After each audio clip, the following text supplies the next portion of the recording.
जीताराम मांझी जी हैं, जीताराम शर्मा नहीं है, यह ख्याल करनी चाहिए। इन्होंने अपने समाज पर ही हमला कर दिया जीतन बाबू ने। नीतीश कुमार जी इसलिए आते हैं जब चारों परिषद ठुकैया शुरू होता है ना, तो यहाँ आकर सेंटर समझ लिए है, यहाँ आकर करके अपना वजूद बचाते हैं। वजूद में अपना यहाँ ऑक्सीजन लेकर रिचार्ज होते हैं, और जब रिचार्ज फुल हो जाता है तो फिर पुराने यार के यहाँ चले जाते हैं। नमस्कार, आप लाइव सिटीज देख रहे हैं, आपके साथ मैं हूं वसीम खान और फ्रेम में आपको शक्ति सिंह यादव दिख रहे होंगे।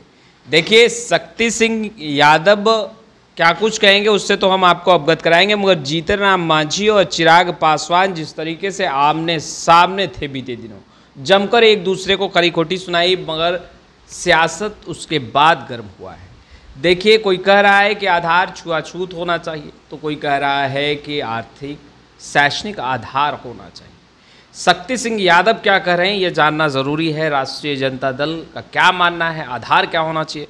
सबसे पहले जान लेते हैं कि चिराग पासवान और जीतन राम मांझी के बयानों को शक्ति सिंह यादव आरजेडी कैसे देखती है। एक पहलू जाननी चाहिए।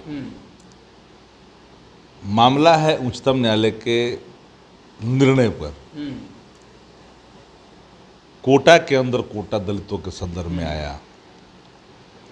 राष्ट्रीय जनता दल की पहली प्रतिक्रिया आई कि हम इस निर्णय से सहमत नहीं हैं। अच्छा। न ये संविधान सभा के निर्णयों के अनुरूप है, न पूना पैक्ट के आधार से मिलता है। तो जब पूना पैक्ट और संविधान सभा की दोनों के मंतव्य को खारिज करता है तो इस निर्णय से हम सहमत नहीं हैं। जीताराम मांझी जी हैं, जीताराम शर्मा नहीं है, यह ख्याल करनी चाहिए। आरक्षण का मकसद शैक्षणिक आर्थिक थी, गैर बराबरी थी, छुआछूत था, ऊंच नीच था, श्रेष्ठता और निम्नता था। उसके आधार पर आरक्षण की व्यवस्था की गई थी। आरक्षण का आधार क्रीमी लेयर और आर्थिक आधार नहीं था। तो अगर वो क्रीमी लेयर को स्वीकार कर रहे हैं जीतन मांझी जी, तो मैं समझता हूँ कि दुर्भाग्य है। जीतन राम मांझी हैं, जीतन राम शर्मा नहीं है, यह ख्याल करनी चाहिए जीतन बाबू को। शायद वो भूल जाते हैं, कदाचित अगर वो भूल गए हैं तो मैं उनको स्मरण करा दूं। अब गए थे ना मधुबनी पूजा करने के लिए, मुख्यमंत्री रहते भर में, आपके हटने के बाद में मंदिर धो दिया गया। यही है निम्नता और श्रेष्ठता का बोध कराता है। हाँ, और इसी को बराबरी में लाने के लिए लोगों ने सम्मान और आरक्षण की व्यवस्था की थी। अब कह रहे हैं जीतन बाबू, फिर भी कह रहे हैं जीतन बाबू, तो क्यों कह रहे हैं? नया नया प्याज खा रहे हैं। संघियों से कल तक तो ब्राह्मणों को गाली दे रहे थे, सब ब्राह्मण उनको सम्मान कर रहा है आजकल। कितनों गाली दे दे ब्राह्मण को, कितनों गाली दे दे प्रकाश को, क्या फर्क पड़ा? जमदूत है, ये कौन तो फलना है, क्या क्या नहीं बोले। अभी देखना है ना गलबहिया, जब उतना वो स्वीकार करेंगे तो इतना ही स्वीकार नहीं करेंगे। अच्छा, इन्होंने अपने समाज पर ही हमला कर दिया जीतन बाबू ने। चिराग पासवान के बयान से तो इत्तेफाक रखते हैं ना? चिराग पासवान जी के बयान बाद में ना आए जी, सबसे पहले बयान राष्ट्रीय जनता दल का बिहार में आया है, नहीं तो पता कर लीजिए। चिराग पासवान कह रहे हैं, सही कह रहे हैं। चिराग पासवान ने क्या कहा हमने पूरी तौर पर देखा नहीं है, लेकिन सुने हैं। उन्होंने कहा कि आरक्षण में क्रीमी लेयर की जरूरत नहीं है, आरक्षण जो पहले से है वो बचा रहना चाहिए। तो हम तो पहले ही से कह दिए कि संविधान सभा और पूना पैक्ट के अनुरूप नहीं है, इसलिए इस निर्णय से हमारी पार्टी सहमत नहीं है। सुप्रीम कोर्ट जा रहे हैं चिराग पासवान, पुनर्विचार याचिका देंगे। अरे किन किन गुनाहों के लिए जाएंगे? बिहार के विशेष दर्जा के लिए जाएंगे, पैकेज के लिए जाएंगे, क्या क्या चीज़ के लिए जाएंगे? अच्छा, आपने जीतन राम मांझी को बहुत कुछ कहा अभी, मगर वो कह रहे हैं कि 76 सालों से 4 जाति राज करे, यही सब सोच कर रखे हैं। शायद वो भूल जाते हैं। जीतन राम मांझी आदरणीय लालू प्रसाद जी के मुख्यमंत्रित्व काल में राज्य मंत्री थे।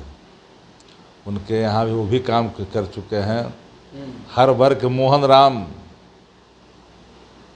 जो भंगी का बेटा था, वो अभी दरभंगा क्षेत्रीय प्राधिकार का चेयरमैन भी हुआ करता था, एमएलए भी हुआ करते थे। भोलाराम तूफानी, पता नहीं इन लोगों को कहाँ कहाँ से जानकारी रहता है, क्या क्या ये लोग बोलते हैं। ये असल इनको होटल में विलासिता वाला छूट चाहते हैं, जो कई लोगों को के बारे में आया था। जेडीयू राजद ने जेडीयू और बीजेपी ने चुप्पी साध ली है इस मुद्दे पर, कैसे देख रहे हैं? भारतीय जनता पार्टी पाप कर रही है, उस पाप पर पर्दा डाल रही है जनता दल यू, और एक आगे बैट्समैन को उतारा है। 11 नंबर के प्लेयर को एक शुरू में उतारना समझ में बात नहीं आ रही है। भाजपा भी चुप, जदयू भी चुप, और जो 12 बैट्समैन हैं जीतनराम मांझी, उनको उतारा गया है इस मुद्दे पर। तेजस्वी यादव पर बड़ा आरोप लगाया है। कहा जा रहा है कि जब पथ निर्माण मंत्री थे तेजस्वी यादव, तो बड़ा घोटाला किया है और बहुत जल्द खुलासा होगा। कौन बोल रहा है? पंचायती राज मंत्री केदारनाथ। अरे कौन पंचायती राज मंत्री है? क्या पंचायती राज मंत्री? आप नहीं जानते केदारनाथ? न जानते हैं कौन पंचायती राज मंत्री है, बताइएगा, नाम बताइए। केदारनाथ जी को नहीं जानते हैं? केदारनाथ जी को नहीं जानते हैं? अरे इस अपने कुछ ठिकाना है, छोड़िए। वो क्या बोलते नहीं जानते थे या? अरे कौन सब, कौन चीज सब कौन जानता है जी? क्या इन लोग के पास समझता है मंत्री का मतलब भी? जानकारी है? अच्छा, बिहार में किस विभाग में कौन मंत्री है शक्ति सिंह यादव नहीं जानते? अरे जानते तो कैसा के साथ में का नाम लेते हैं, हंसुआ के ब्याह में खुरपी गीत, पथ निर्माण मंत्री को पंचायती राज मंत्री क्या बताएगा? जो कह रहे हैं कि भाई दस्तावेज माँ भारती के संतान तो वही बैठे हुए हैं। खुलासा होगा तो माँ भारत करे, तो खुलासा करते करते कई लोग चले गए दुनिया से, अलविदा हो गए, और कुछ लोग और नंबर में लगे हुए होंगे, ईश्वर के प्यारे हो जाएंगे स्वतः अपने ही। कुछ लोग लालू जी को अपमानित करते करते दुनिया से चले गए, कई लोग चले गए, देखे कि नहीं? एक संख्या नहीं है। मत बुलवाइए हमको ये सब बात।